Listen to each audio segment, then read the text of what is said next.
నెలకి 50,000 నుండి 60,000 ఆదాయం రన్ టైలర్ యాప్లో ఆర్డర్ కంప్లీట్ చేసి పేమెంట్ పొందండి.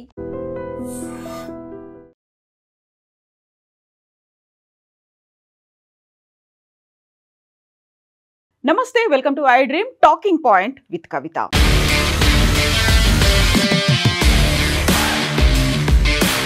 సోషల్ మీడియాలో ఇప్పుడు మీమ్స్ వెల్లువెత్తుతున్నాయి. అది కూడా ప్రధానంగా F-35 ఫైటర్ జెట్కి సంబంధించి. అందులో కేరళ గవర్నమెంట్, కేరళ టూరిజంకి సంబంధించి అఫీషియల్ ట్విట్టర్ హ్యాండిల్లో పెట్టినటువంటి ఒక మీమ్ని మనం చూస్తున్నాము. UK F-35B. Kerala is such an amazing place, I don't want to leave, definitely recommend అంటూ 5 స్టార్ రేటింగ్ ఇచ్చినట్టుగా కేరళ టూరిజం అఫీషియల్గా ఈ మీమ్ని పెట్టింది. ఇది యూకేకి చెందినటువంటి F-35Bకి సంబంధించినటువంటి ఒక మీమ్. దీంతో పాటుగా ఇంకొక మీమ్, F-35Bకి మన కేంద్ర ప్రభుత్వం ఒక ఆధార్ కార్డు కూడా ఇచ్చింది అనేది. F-35B నాయర్, కేరళ కాబట్టి నాయర్గా అనౌన్స్ చేశారు F-35B నాయర్ అని. అండ్ కేరళ తిరువనంతపురం ఎయిర్పోర్ట్లో అది ల్యాండ్ అయింది June 14, 2025. అండర్ రిపేర్లో ఉంది త్రివేంద్రం ఎయిర్పోర్ట్ అనేది. ఇది మాత్రమే కాదు, వందలు వేల సంఖ్యలో ఫైటర్ జెట్కి సంబంధించినటువంటి మీమ్స్ అన్నీ కూడా ఉన్నాయి. యాక్చువల్గా ఒక ఫైటర్ జెట్కి సంబంధించి ఇన్ని మీమ్స్ ఎందుకున్నాయి అదే మనం చూడబోతున్నాము. ఇక్కడ మనకు కనిపిస్తున్నటువంటి ఈ వీడియో కేరళ తిరువనంతపురం ఎయిర్పోర్ట్లో June 14న ల్యాండ్ అయినటువంటి ఫైటర్ జెట్కు సంబంధించినటువంటి విజువల్ ఇది. యాక్చువల్గా ఒక ఫైటర్ జెట్ ఎందుకని కేరళలో ఉన్నటువంటి తిరువనంతపురం ఎయిర్పోర్ట్లో ఎమర్జెన్సీ ల్యాండ్ అయింది అంటే ఇప్పటికి 21 డేస్ నుంచి కేరళ తిరువనంతపురం ఎయిర్పోర్ట్లో F-35B ఫైటర్ జెట్ అలాగే ఉంది. దీన్ని స్టెల్త్ జెట్గా అభివర్ణిస్తూ ఉంటారు. దీన్ని US చెందినటువంటి కంపెనీ డెవలప్ చేసింది. ప్రధానమైనటువంటి షేర్లన్నీ కూడా US దగ్గర ఉంటే 10% షేర్స్ నాటో దేశాలకు సంబంధించి దీన్ని డెవలప్ చేయడానికి యూస్ చేశారు. యాక్చువల్గా F-35B అనేది ఒక 5th జనరేషన్ యుద్ధ విమానం. దీనికి సంబంధించినటువంటి డీటెయిల్స్ మనం ఇప్పుడు చూస్తే F-35 fighter jet specifications and వేరియంట్స్కి సంబంధించి చూస్తే ఇందులో F-35లో 3 రకాల వేరియంట్లు ఉన్నాయి. అందులో F-35A, F-35B, F-35C అనేటువంటి 3 వేరియంట్లు ఉంటాయి. ఇందులో స్టెల్త్ టెక్నాలజీ అనేది ఉంటుంది, అన్డిటెక్టబుల్ బై రాడార్. యాక్చువల్గా ఏ యుద్ధ విమానమైనా, ఏ మిసైల్స్ అయినా, ఏ దేశమైనా దీన్ని ప్రయోగించింది అంటే అది రాడార్ కూడా డిటెక్ట్ చేయలేదు. యాక్చువల్గా ఒక దేశం నుంచి భౌగోళికంగా ఉన్నటువంటి ఆ లిమిట్స్ నుంచి ఇంకో దేశంలోకి ఏదైనా ప్రయోగించారు, ఒక ఫైటర్ జెట్ కావచ్చు, లేకపోతే ఆ మిసైల్స్ని ప్రయోగించారు, డ్రోన్లను ప్రయోగించారు అనుకున్నప్పుడు రాడార్ దాన్ని డిటెక్ట్ చేస్తుంది. బట్ దీన్ని స్టెల్త్ టెక్నాలజీ అంటారు. అంటే రాడార్లకు కూడా చిక్కకుండా వెళ్ళిపోతుంది. గంటకి 1200 మైళ్ళ వేగంతో ప్రయాణించేటువంటి ఇది రాడార్ టెక్నాలజీకి కూడా అందకుండా వెళ్ళిపోవడం అనేది. And classification multi role combat aircraft. దీన్ని వైమానిక దళంలో వాడవచ్చు, ఎయిర్ ఫోర్స్లో కూడా వాడుకోవచ్చు. Max take off weight can take off with a weight of up to 70,000 కేజెస్ని ఇది ఒకేసారి టేక్ ఆఫ్ చేసే సమయంలో యూస్ చేసుకోవచ్చు. And weaponry capable of carrying dozens of missiles, 1-2 missiles కాదు, డజన్ల సంఖ్యలో మిసైల్లని ఇది F-35 అనేది క్యారీ చేస్తుంది. Range can over 2,800 kilometres in a single flight. ఒక్కసారి ప్రయాణం చేసింది అంటే ఈ F-35 ఫైటర్ జెట్ 2,800 కిలోమీటర్ల వరకు ప్రయాణం చేస్తుంది. యాక్చువల్గా మనం చెప్పుకున్నట్టుగా 3 వేరియంట్లు ఉన్నాయి. F-35A అనేది 80 మిలియన్స్ అవుతుంది, $80 మిలియన్ పర్ యూనిట్. అంటే ఒక్క ఫైటర్ జెట్కి $80 మిలియన్ అవుతుంది. F-35B 115 మిలియన్లు పర్ యూనిట్ అవుతుంది. అండ్ F-35C $110 మిలియన్ల పర్ యూనిట్ అవుతుంది. యాక్చువల్గా కేరళ తిరువనంతపురం ఎయిర్పోర్ట్లో ల్యాండ్ అయినటువంటి F-35కి సంబంధించి ఇక్కడ మనం చూసినటువంటి 5 రకాల అడ్వాన్స్డ్ ఫీచర్సే కాకు ఇంకా మోస్ట్ అడ్వాన్సింగ్ ఫీచర్స్ కూడా ఉన్నాయి. యాక్చువల్గా F-35Aకి సంబంధించి చూస్తే ఇది కన్వెన్షనల్గా ఏ ఫైటర్ జెట్ అయినా కానీ, స్టెల్త్ జెట్ అయినా కానీ యూస్ చేసేటువంటి రన్వేని యూస్ చేస్తుంది. కన్వెన్షనల్గానే ఇది ఉంటుంది. F-35B అనేది అతి తక్కువ ఏరోస్పేస్ ఉన్నటువంటి లేకుంటే అతి తక్కువ రన్వే ఉన్నప్పుడు కూడా దీన్ని యూస్ చేసుకోవచ్చు. ఎట్ ద సేమ్ టైం యూజువల్గా రన్వే మీద ఏదైనా ఫైటర్ జెట్ ఇలా వెళ్తూ ఉంటుంది. ఆ తర్వాత ల్యాండింగ్ కూడా సేమ్ ఇలా వచ్చి ల్యాండ్ అవ్వాలి. బట్ ఇది వర్టికల్గా ల్యాండ్ అవ్వడం అనేది దీని యొక్క స్పెషాలిటీ. అంటే ఆకాశం నుంచి డైరెక్ట్గా ఇలా కిందికి ల్యాండ్ అయిపోవడం అనేది దీని స్పెషాలిటీ. అతి తక్కువ రన్వే ఉన్నప్పటికి కూడా దీన్ని యూస్ చేసుకోవచ్చు. ఇక F-35C అనేది క్యారియర్ జెట్ లాగా యూస్ చేస్తుంటారు, క్యారియర్ ఫైటర్ జెట్ లాగా యూస్ చేస్తుంటారు. అండ్ F-35B తిరువనంతపురంలో ల్యాండ్ అయినటువంటి ఈ ఫైటర్ జెట్కి సంబంధించినటువంటి ఇంకొక వీడియోని నేను చూపిస్తాను. యాక్చువల్గా ఎందుకని ఇది వర్టికల్గా ల్యాండ్ అవుతుంది అనేది, నిట్ట నిలువుగా ఇలా కిందికి ల్యాండ్ అయిపోవడం అనేది. సో దీన్ని మనం చూస్తున్నాం F-35Bకి సంబంధించి వర్టికల్గా ల్యాండ్ అవ్వడం ఎలా ఉంటుంది అనేది. సో ఇది కింద నుంచి ఇలా డైరెక్ట్గా వచ్చేసి ల్యాండ్ అయిపోతుంది. అక్కడ ఉన్నటువంటి ఎయిర్ ఫోర్స్ బేస్మెంట్ మీదో లేకుంటే అక్కడ ఉన్నటువంటి రన్వే మీదో ఇది ల్యాండ్ అవ్వడం అనేది చూస్తున్నాం మనం. డైరెక్ట్గా మనకి టేక్ ఆఫ్కి ఎలా అయితే రన్వే మీద వెళ్తుందో ల్యాండింగ్ కూడా అలాగే రన్వే మీద రావాలి. బట్ ఇక్కడ మనం చూస్తూ ఉంటే యాజ్ ఇట్ ఈస్గా అలా కిందికి దిగిపోవడం అనేది అది F-35Bకి ఉన్నటువంటి స్పెషాలిటీ. సో ఇదేమో మనం ల్యాండ్ మీద ల్యాండ్ అయ్యేది చూసాం కదా. ఇప్పుడు మనం సముద్రానికి సంబంధించి ఎలా ల్యాండ్ అవుతుందో చూద్దాం. యాక్చువల్గా ఇంతకుముందు నేను చెప్పినట్టుగా దీన్ని మల్టీ రోల్ కంబాట్ ఎయిర్ క్రాఫ్ట్గా యూస్ చేస్తుంటారు. At the same time navy కావచ్చు, ఎయిర్ ఫోర్స్ కావచ్చు, దీన్ని యూస్ చేసుకోవచ్చు. సో ఈ విజువల్లో కూడా మనకు చాలా క్లియర్గా కనిపిస్తుంది దీన్ని వర్టికల్ ల్యాండింగ్ ఒక షిప్ మీద ఎలా అవుతుంది, ఒక క్రూయిజ్ దాని మీద ఎలా అవుతుంది అనేది. ఇది వర్టికల్ ల్యాండ్. సో ఎక్కడ ఎక్కువ ప్లేస్ కావాలని లేదు, రన్వే చాలా పెద్ద పొడవుగా ఉండాలని కూడా లేదు, ఉన్నటువంటి చిన్న లిమిటెడ్ స్కోప్లోనే ఇది ల్యాండ్ అవ్వడం అనేది. ఇదే F-35 సిరీస్లో F-35Bకి ఉన్నటువంటి స్పెషాలిటీ. సో చాలా ప్రాపర్గా ప్రెసిసివ్గా అదే ప్లేస్లో ల్యాండ్ అవ్వడం అనేది దీనికి స్పెషాలిటీ. యాక్చువల్గా దీన్ని F-35Bని ఎవరు డెవలప్ చేశారు అనేది ఇప్పుడు మనం చూద్దాము. F-35Bకి సంబంధించి చూస్తే యాక్చువల్గా దాన్ని ఎందుకు చాలా మోస్ట్ అడ్వాన్స్డ్ టెక్నాలజీ, ఒక ఫైటర్ జెట్, స్టెల్త్ ఎయిర్ క్రాఫ్ట్గా దాన్ని యూస్ చేస్తూ ఉంటారు. దానికి ఉన్నటువంటి ధర అనేది యాక్చువల్గా ఒక గంట సేపు అది ఫ్లై చేస్తేనే, దాన్ని మనం యూస్ చేసుకున్నాము ఒక గంట సేపు అంటేనే దానికి $36,000 ఖర్చు అవుతుంది. ఇమాజిన్ ఒక గంట కాకుండా ఒక రోజంతా దాన్ని యూస్ చేసుకోవాలి అంటే ఎంత ఖర్చు అవుతుంది. ఒక గంట సేపు దీన్ని F-35ని కనుక మనం యుద్ధ విమానాల్లో లేకుంటే మనం డిఫెన్స్ కోసం యూస్ చేసాము అంటే $36,000 ఖర్చు అవుతుంది. ఇక మనం ఇప్పుడు చూస్తున్నటువంటి ఈ హెల్మెట్ కూడా F-35 సిరీస్లో ఉపయోగించేటువంటి హెల్మెట్ అనేది ఇది కూడా $4 లక్షల అవుతుంది. సో అర్థమైపోయింది కదా ఎంత కాస్ట్లీ హెల్మెట్ అనేది యూస్ చేస్తున్నారు. కేవలం హెల్మెట్కే $4 లక్షల అవుతే F-35 యుద్ధ విమానానికి ఇంకెంత ఖర్చు అవుతుంది. యాక్చువల్గా దీంట్లో ఉన్నటువంటి మోస్ట్ అడ్వాన్స్డ్ టెక్నాలజీ కూడా $4 లక్షల ఎందుకని ఖర్చు అవుతుందంటే active matrix liquid crystal display image అనేది ఉంటుంది. ఇందులో డిస్ప్లే ఇమేజ్ ఉంటుంది, సెన్సార్ ఫ్యూజన్స్ ఉంటాయి, binocular 40 degree by degree field of view అనేది ఉంటుంది, integrated day and night cameras ఉంటాయి, and ejection safe to 600 knots equivalent air speed. So ఆ speed కావచ్చు లేకుంటే దానికి ఉన్నటువంటి టెక్నాలజీ కావచ్చు, at the same time viewing capacity కావచ్చు, డే అండ్ నైట్ కెమెరాస్ విజువల్స్గా ఉండేవి, ఇదే $4 లక్షల ఖర్చు అవుతుంది. యాక్చువల్గా మనం ఇంతసేపు చెప్పుకున్నటువంటి F-35Bని ఎవరు తయారు చేస్తున్నారు? యూకేకి చెందినటువంటి లాక్హీడ్ మార్టిన్ F-35 లైట్నింగ్ 2ని తయారు చేస్తోంది. ఇప్పుడు మనం చూసినటువంటి ఈ F-35కి సంబంధించి చూస్తే ఇప్పుడు మనకి ల్యాండ్ అవుతోంది, వర్టికల్గా ల్యాండ్ అవుతోంది.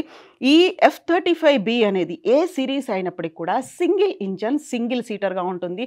లాక్హీడ్ మార్టిన్ దీన్ని తయారు చేసింది. యాక్చువల్గా ఇది B వర్షన్. మనం F-35Bకి సంబంధించి చూసుకుంటే షార్ట్ టైంలోనే టేక్ ఆఫ్ ఉంటుంది, షార్ట్ చిన్న ప్లేస్ అవుతుంది, వర్టికల్ ల్యాండింగ్ అనేది ఉంటుంది. అండ్ ఇప్పుడు బ్రిటన్ రాయల్ నేవీకి చెందినటువంటి ఈ F-35B ప్రస్తుతం తిరువనంతపురం ఎయిర్పోర్ట్లో ల్యాండ్ అయ్యి ఉంది. జూన్ 14న ఇది ల్యాండ్ అయింది. అప్పటి నుంచి కదలకుండా అదే ప్లేస్లో ఉంది. ఎందుకని ఇక్కడ ఈ ప్లేస్లో జాయిన్ అవ్వాల్సినటువంటి అవసరం ఏర్పడింది? ఇక్కడ మనకి బ్రిటన్ దగ్గర నుంచి కానీ మనకు కానీ అక్కడ జియో పొలిటికల్ ఇష్యూస్ రాలేదు, వార్ కండిషన్ అనేది కూడా లేదు. ఇప్పుడు మనకి స్క్రీన్ మీద కనిపిస్తున్నటువంటి F-35B అనేది తిరువనంతపురం ఎయిర్పోర్ట్లో ల్యాండ్ అవ్వక ముందు అరేబియన్ సీలో గస్తీ తిరుగుతుంది. యాక్చువల్గా డిఫెన్స్ కోసం దీన్ని యూస్ చేస్తున్నప్పుడు రాడార్లకి చిక్కదు. అయితే ఇది గస్తీ కోసం తిరుగుతున్నటువంటి ఫైటర్ జెట్ కాబట్టి దాంట్లో ఫ్యూయలింగ్ సమస్య వచ్చింది, అందువల్లే ఇక్కడ ల్యాండ్ అయింది. ఎట్ ద సేమ్ టైం అక్కడ ఉన్నటువంటి ఎయిర్ ఫోర్స్ అధికారుల పర్మిషన్స్ కూడా తీసుకుంది. ఇక్కడ నేవీ అధికారుల పర్మిషన్, త్రివిధ దళాల పర్మిషన్ తీసుకున్న తర్వాతే వాళ్ళ హెల్ప్తోనే వాళ్ళ సపోర్ట్తోనే దీన్ని ఇక్కడ ల్యాండ్ చేశారు. సో అరేబియన్ సీలో ఇది గస్తీ తిరుగుతోంది కాబట్టి నేవీ అధికారుల పర్మిషన్ ఉంది, వాళ్ళ పర్మిషన్తోనే ఇక్కడ ల్యాండ్ అయ్యారు. రాడార్కి చిక్కదు అండ్ పర్మిషన్ ఉంది అనుకున్నప్పుడు ఇక్కడ డిఫెన్స్ కోసం వాడుతున్నప్పుడైతే స్టెల్త్ సిస్టమ్ అనేది వర్క్ చేస్తుంది, రాడార్లకు చిక్కకుండా వెళ్తుంది. బట్ ఇది మామూలుగా రెగ్యులర్గా గస్తీ తిరుగుతోంది కాబట్టి అక్కడ స్టెల్త్ సిస్టమ్ని ఆఫ్ చేసి ఉంటారు, అందువల్లే అది జామ్ అయి ఉంటుంది, లేకపోతే ఫ్యూయలింగ్ సమస్యలు వచ్చి ఉంటాయి, టెక్నికల్గా ఇతర సమస్యలు ఏవో వచ్చాయి కాబట్టి ఇక్కడ ల్యాండ్ చేయడానికి పర్మిషన్ ఇచ్చారు అనేది. సో మనం ఇంతకుముందు చెప్పుకున్నట్టుగా లాక్హీడ్ మార్టిన్ అనేది దీన్ని తయారు చేసినప్పటికీ కూడా నాటో దేశాలు, ఆ తర్వాత యూకే, ఇటలీ, నార్వేలు దీని తయారీలో భాగస్వాములు అయ్యాయి. అండ్ నాటో సభ్య దేశాలకి, అమెరికా మిత్ర దేశాలకి U-35ని అమెరికా అమ్మింది. అందులో జపాన్, దక్షిణ కొరియా, ఇజ్రాయెల్కి కూడా F-35ని అమెరికా అమ్మింది. అండ్ ఈ సంవత్సరం ఫిబ్రవరిలో ప్రధానమంత్రి నరేంద్ర మోదీ US పర్యటనకు వెళ్ళినప్పుడు కూడా డొనాల్డ్ ట్రంప్ U-35ని మనకు విక్రయిస్తాను అనేటువంటి ఒక ఆఫర్ను కూడా ఇచ్చారు. బట్ ఆ ఆఫర్ని సున్నితంగానే రిజెక్ట్ చేసినటువంటి పరిస్థితి కనిపిస్తోంది. ఎందుకంటే ఇప్పటిదాకా F-35ని మనం తీసుకోలేదు. దానికి ప్రధానమైనటువంటి కారణం రష్యా తయారు చేస్తున్నటువంటి సుకోయ్ యుద్ధ విమానాల్ని మనం యూజ్ చేయడం అనేది. సో ఇప్పుడు ఒక కంపారిజన్ అనేది కూడా చూద్దాము. ఎందుకని F-35 కంటే మనం సుకోయ్ 57 మీద డిపెండ్ అవుతున్నాము, సుకోయ్ 57ని మనం తీసుకుంటున్నాం అనుకుంటే F-35 లైటనింగ్ టు సుకోయ్ 57 ఫెలాన్కి సంబంధించి మనటువంటి కంప్లీట్ ఒక కంపారిటివ్ స్టడీ లాగా చూస్తే మ్యాక్సిమం ఆల్టిట్యూడ్ 50,000 ఫీట్లు ఉంటుంది, అంటే 15,240 మీటర్స్ అనేది ఉంటుంది. మ్యాక్సిమం ఆల్టిట్యూడ్ 66,000 ఫీట్లు, అంటే 20,000 మీటర్ల ఆల్టిట్యూడ్ అనేది సుకోయ్కి ఉంది. మ్యాక్సిమం రేంజ్ 1380 మైల్స్ ఉంది, అంటే 2,220 కిలోమీటర్లు. ఇంటర్నల్ ఫ్యూయలింగ్ అనేది చేసుకోవచ్చు, అంటే పైన వెళ్తూ ఉన్నప్పుడే రీఫ్యూలింగ్ సిస్టమ్ అనేది దీనికి F-35కి ఉంటుంది. అండ్ మ్యాక్సిమం రేంజ్ 2,175 మైల్స్ ఉంటే 3,500 కిలోమీటర్లు ఉంటుంది విత్ డ్రాప్ ట్యాంక్స్ అనేది దీనికి ఉన్నటువంటి ఫీచర్. ఇక రాడార్ రేంజ్కి సంబంధించి చూస్తే 150 నుంచి 200+ మైల్స్, అంటే 241 నుంచి 322 కిలోమీటర్లు ఉంటుంది. రాడార్ రేంజ్ సుకోయ్కి సంబంధించి చూస్తే 250+ మైల్స్ ఉంటుంది, 400 కిలోమీటర్లకి, అంటే ఎక్కువ రాడార్ రేంజ్ అనేది ఉంటుంది. అండ్ ఇంతకుముందు మనం చెప్పినట్టుగా F-35కి సంబంధించి $82 మిలియన్ ఖర్చు అవుతుంది. బట్ ఇది మాత్రం సుకోయ్ 35 నుంచి $50 మిలియన్ మనం కొనుక్కోవచ్చు. అందుకని మనం కొంచెం సుకోయ్ వైపే తొంగి చూస్తున్నాం, అంటే సుకోయ్ వైపే చూస్తున్నాము, సుకోయ్నే కొనడానికి ఇంట్రెస్ట్ చూపిస్తున్నాము అనేది. ఇక ఇప్పుడు సుకోయ్ 57 రష్యాకి సంబంధించినటువంటి యుద్ధ విమానంతో పాటుగా F-35 యుఎస్కి సంబంధించినటువంటి వీటి ఫీచర్స్ అనేవి కనుక చూస్తే ఇది జనరేషన్ 5th జనరేషన్వి. రెండు సుకోయ్ అండ్ F-35 రెండు కూడా 5th జనరేషన్కి సంబంధించినవి. క్రూ మెంబర్స్ ఒక్కొక్క పైలటే ఉంటారు. అండ్ మ్యాక్సిమం స్పీడ్ అనేది 2,600 కిలోమీటర్లు సుకోయ్కి ఉంటే 1,931 కిలోమీటర్లు దీనికి ఉంటుంది. అండ్ F-35కి ఉంటుంది. ఎండ్యూరెన్స్ అనేది 5 గంటల 40 నిమిషాలు ఉంటే 2 గంటల 36 నిమిషాలు F-35కి ఉంటుంది. ఇవన్నీ మనం చూసుకున్నప్పుడు ఎక్కువగా ఫీచర్స్ అనేది రష్యా దానికే ఉన్నాయి అండ్ కొంచెం తక్కువ ఖర్చుతోనే దీన్ని కొనొచ్చు. కాబట్టి ఇప్పటికీ మనమైతే సుకోయ్ వైపు చూస్తున్నాం. And coming back to F-35, మనకు తిరువనంతపురంలో ల్యాండ్ అయినటువంటి ఈ యుద్ధ విమానానికి సంబంధించి చూస్తే ల్యాండ్ అయిపోయి ఇప్పటికీ 21 డేస్ అయింది. కరెక్ట్గా ఈ రోజుకి 21 డేస్ అయింది. సో టెక్నికల్గా ఉన్నటువంటి సమస్య ఏంటో తెలీదు, బట్ ల్యాండ్ అయిన దాని దగ్గర నుంచి బ్రిటన్ రాయల్ నేవీకి సంబంధించినటువంటి ఈ యుద్ధ విమానానికి సంబంధించి ఇప్పటికీ కూడా అది ల్యాండ్ అయిన దగ్గర నుంచి టెక్నికల్ ఇష్యూస్ రాకూడదు. ఎట్ ద సేమ్ టైం దాని దగ్గరికి ఎవరు కూడా వెళ్ళకూడదు. కామన్గా మన నేవీ కావచ్చు, ఇతరులు ఎవరైనా పర్మిషన్ లేకుండానే వెళ్ళకూడదు. యాక్చువల్గా మోస్ట్ సెన్సిటివ్గా దీన్ని యూస్ చేస్తుంటారు. ఎందుకంటే రాడార్ వ్యవస్థని కూడా తప్పించుకునేటువంటి స్టెల్త్ సిస్టమ్ అనేది ఉంది కాబట్టి అక్కడికి వెళ్ళడానికి అది నో పర్మిషన్ జోన్గా పెట్టారు. దాన్ని ప్రొటెక్షన్లో ఉంది, సెక్యూరిటీ కూడా ఉన్నారు. అండ్ దీనికి ఉన్నటువంటి గార్డ్స్ ఇప్పుడు ఇక్కడ ల్యాండ్ అయిన దగ్గర నుంచి 20 రోజుల కింద ల్యాండ్ అయింది, ఈరోజు 21st డే, అప్పటి నుంచి కూడా హెచ్ఎంఎస్ ప్రిన్స్ ఆఫ్ వేల్స్ వాళ్ళ గార్డ్స్ మాత్రమే దీన్ని పరిరక్షిస్తూ ఉన్నారు. ఎవరైనా వెళ్ళాలి అనుకున్నా కానీ అక్కడికి దగ్గరికి కూడా వెళ్ళనివ్వని పరిస్థితి. అయితే ఇప్పుడు యాక్చువల్గా నేను చెప్పినట్టుగా ఒక గంట ఇది ఫ్లైట్ చేయాలంటే $36,000 అవుతుంది. అండ్ దీంట్లో ఉన్నటువంటి ప్రతి ఒక్క చిన్న పార్ట్ ఇంక్లూడింగ్ చిన్న నట్టు బోల్టు స్క్రూల దగ్గర నుంచి కూడా చాలా సెన్సిటివ్గా ఉంటాయి. వాటిని మళ్ళీ డిస్మాంటిల్ చేయాలి అంటే కూడా చాలా కష్టమైనటువంటి ప్రక్రియ. యాక్చువల్గా దీన్ని ఇక్కడ నుంచి తరలించడానికి కూడా చాలా కష్టపడాల్సిన పరిస్థితి వస్తోంది. దీన్ని తరలించడానికి ఇప్పుడు 40 మంది టెక్నికల్ టీం లాక్హీడ్ మార్టిన్ దగ్గర నుంచి, ఆ తర్వాత రాయల్ నేవీ దగ్గర నుంచి ఏరోస్పేస్ ఎక్స్పర్ట్స్, ఆ తర్వాత రాడార్ ఎక్స్పర్ట్స్ వీళ్ళందరూ కలిసి మాత్రమే ఇంక్లూడింగ్ టెక్నికల్ ట్రైనింగ్ తీసుకున్నటువంటి వాళ్ళు 40 మంది ఈరోజు కేరళలో ల్యాండ్ అయ్యారు. దీన్ని తీసుకెళ్లడం అనేది కూడా చాలా సింపుల్ ప్రక్రియ మాత్రం కాదు. దీన్ని తీసుకెళ్లడం ఇక్కడ ఉన్నటువంటి వింగ్స్ని తొలగించి కంప్లీట్ బాడీని C-17 గ్లోబ్ మాస్టర్ 3లో తరలించాల్సినటువంటి అవసరం ఉంటుంది. ఎందుకని ఇంత కష్టమైనటువంటి ప్రక్రియగా ఇది ఉంది అంటే, సో ఇప్పుడు మనం C-17 కార్గోకి సంబంధించి చూస్తే 26 మీటర్ల పొడవు అనేది ఉంటుంది. అండ్ మధ్యలో ఉన్నటువంటి వెడల్పు అతి తక్కువ వెడల్పు మాత్రమే ఉంటుంది, 4 మీటర్ల వెడల్పు మాత్రమే ఉంటుంది. ఇందులో C-35 అనేది పట్టడం కష్టం కాబట్టి వింగ్స్ని తొలగించి బాడీని తీసుకెళ్ళాలి. అండ్ వింగ్స్ను తొలగించే ప్రక్రియ కూడా చాలా సింపుల్గా నట్లు బోల్ట్లు విడదీసినట్టుగా కాకుండా ఎక్స్పర్ట్స్ మాత్రమే, ట్రైన్డ్ లైసెన్స్డ్ పర్సన్స్ మాత్రమే దీన్ని రిమూవ్ చేసి ఈ గ్లోబ్ మాస్టర్లో C-17 గ్లోబ్ మాస్టర్లో తీసుకెళ్ళాలి.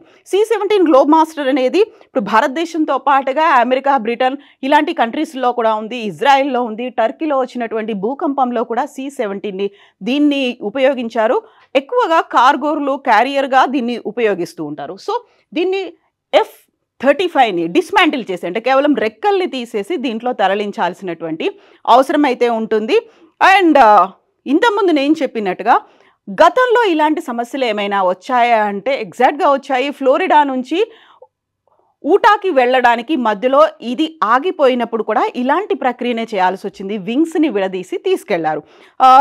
మోస్ట్ యూనిక్ కోడ్స్ అనేవి ఉంటాయి. విప్పడం కూడా జస్ట్ లైక్ దట్ విప్పరు. ప్రతి ఒక్క స్క్రూకి నట్టుకి కూడా కోడింగ్ అనేది ఉంటుంది. ఆ కోడింగ్ తెలిసిన వాళ్ళే తీస్తారు. అండ్ రాడార్ అందకుండా ఉంటుంది కాబట్టి మోస్ట్ సెన్సిటివ్గా ఉంటుంది. అది ఎక్స్పోజ్ అవ్వకుండా చూడాల్సినటువంటి అవసరం కూడా ఉంటుంది కాబట్టి టెక్నికల్ పర్సన్స్ వచ్చారు. 40 మంది వచ్చి దీన్ని విడదీసే ప్రక్రియ. అది వచ్చారు, ఇమ్మీడియట్గా విడదీశారు, తీసుకెళ్ళిపోతుంది C-17 గ్లోబ్ మాస్టర్లో అంటే దానికి కూడా టైం పడుతుంది. బట్ మనం ఎందుకని దీన్ని యాక్సెప్ట్ చేయలేదు, ఎందుకని మనం ఇంతకాలం ఇందులో ఉంచాము? ఇందులో ఉన్నటువంటి టెక్నికల్ ఇష్యూస్ వల్లే మనం రిజెక్ట్ చేశామా? ప్రధానమంత్రి నరేంద్ర మోదీ డొనాల్డ్ ట్రంప్ ఆఫర్ని రిజెక్ట్ చేశారా? సుఖై వైపే ఇంట్రెస్ట్ చూపిస్తున్నారా అన్నదానికి. అండ్ ఇక్కడ ఎందుకని పని చేయలేదు, మన తిరువనంతపురంలోనే ఎందుకని ల్యాండ్ అయింది? టెక్నికల్గా బోల్డ్ అన్ని అయితే క్వశ్చన్స్ ఉన్నాయి, వాటన్నిటికీ సంబంధించినటువంటి ఆన్సర్స్ ఇప్పటికి కూడా రాలేదు. బట్ ఇప్పుడున్నటువంటి ప్రస్తుతం ఉన్నటువంటి పరిస్థితుల్లో రిజెక్ట్ చేయకపోవడానికి అంటే రిజెక్ట్ చేయడానికి ప్రధానమైనటువంటి కారణం ఇలాంటి టెక్నికల్ ఇష్యూస్ ఉన్నాయనే రిజెక్ట్ చేశారా, లేకపోతే రిజెక్ట్ చేయడమే కాదు దీంట్లో ఉన్నటువంటి లోపాల్ని ఎత్తి చూపించడానికే మన ప్రభుత్వం కూడా ఒక పర్మిషన్ ఇచ్చిందా అనే దాంతోపాటుగా బోల్డ్ అని డౌట్స్ అయితే ఉన్నాయి. బట్ ప్రస్తుతానికైతే ఒక F-35 అనేది మీమ్ మెటీరియల్గా అయిపోయింది. దీని నుంచి ఇప్పుడు తీసుకెళ్ళడానికి కూడా ఈరోజు ల్యాండ్ అయ్యారు 40 మంది ఎక్స్పర్ట్స్, తీసుకెళ్ళడానికి కూడా that will take many days కాబట్టి చాలా చాలా ప్రొటెక్టివ్ ఎన్విరాన్మెంట్ అనేది ఉంది. అండ్ ఇక్కడ ఇంకొక ఇంపార్టెంట్ మనం మాట్లాడుకోవాల్సింది ఏంటంటే ఇన్ని రోజులుగా 21 రోజులుగా ఇది ఓపెన్ ఎయిర్లో మాత్రమే ఉంచారు. యాక్చువల్గా దీన్ని ఏదైనా షెడ్లో పెడదాము అనుకుంటే శాటిలైట్ లింక్స్ ద్వారా దీన్ని చెక్ చేస్తూ ఉంటారు. మానిటర్ అనేది 24/7 అవుతోంది. షెడ్లో కూడా పెట్టడానికి లేదు అన్నారు, అందుకే ఓపెన్ ఎయిర్లోనే ఉంచారు. బ్రిటన్ రాయల్ నేవీ దగ్గర నుంచి వచ్చినటువంటి ఒక రిక్వెస్ట్ కావచ్చు, లేకుంటే ఆర్డర్ కావచ్చు, చుట్టుపక్కల ఎవరిని అలౌ చేయనట్టుగానే దీన్ని కూడా ఓపెన్ స్పేస్లోనే అలాగే వదిలేయండి, షెడ్లో పెట్టకండి అనేటువంటి వార్త. సో వీటన్నిటి నేపథ్యంలో ఇప్పుడు F-35కి సంబంధించినటువంటి బోల్డ్ అన్ని క్వశ్చన్స్ ఉన్నాయి. మన దగ్గర ఎందుకు ల్యాండ్ అయింది, దాంట్లో టెక్నికల్ ఇష్యూస్ ఏమొచ్చాయి, మనమే జామర్లను పెట్టి, రాడార్ కాకుండా జామర్లను పెట్టి కమ్యూనికేషన్ సిస్టమ్ని మనం జామ్ చేసామా, ఇలాంటి డౌట్స్ అయితే ఉన్నాయి. ఫర్ నౌ ఇప్పటికైతే ఎవరు ఎలాంటి ఆన్సర్స్ ఇవ్వదలుచుకోలేదు. బట్ దీన్ని తీసుకెళ్ళిన తర్వాత బ్రిటన్ రాయల్ నేవీ ఏమైనా రెస్పాండ్ అవుతుందా, మన నేవీ పర్సన్స్ ఏమైనా రెస్పాండ్ అవుతారా అనేది చూడాలి. బట్ దీన్ని మాత్రం F-17 గ్లోబ్ మాస్టర్ 3లో తరలించబోతున్నారు. ప్రతి ఒక్క స్క్రూని నట్టుని కూడా చాలా జాగ్రత్తగా విడదీసిన తర్వాత మాత్రమే సేఫ్గా సెక్యూర్డ్గా తీసుకెళ్లే పరిస్థితులు ఉన్నాయి. నిజంగా ప్రస్తుతం ఉన్నటువంటి సమాజం దేనికి ప్రయారిటీ ఇస్తుంది? ఆర్థిక సంబంధాల చుట్టూ మాత్రమే తిరుగుతుంది. మళ్ళీ ఎన్నికలంగానే చాలా విరక్తి కలుగుతుంది. మంచి అనిపిస్తుంది కదా, లేడీస్ కూడా ఛాలెంజింగ్ జాబ్స్ చేసినప్పుడు చాలా బాగుంటది. ట్రాఫిక్ అసిస్టెంట్స్ గా నియమించిన ట్రాన్స్జెండర్స్ అందరితో సాల్యూట్ చేయించుకుంటున్నారు. ఫుడ్ డెలివరీ ఇవ్వటానికి వెళ్ళినటువంటి డెలివరీ బాయ్ అనిల్ పై కళ్ళ ముందు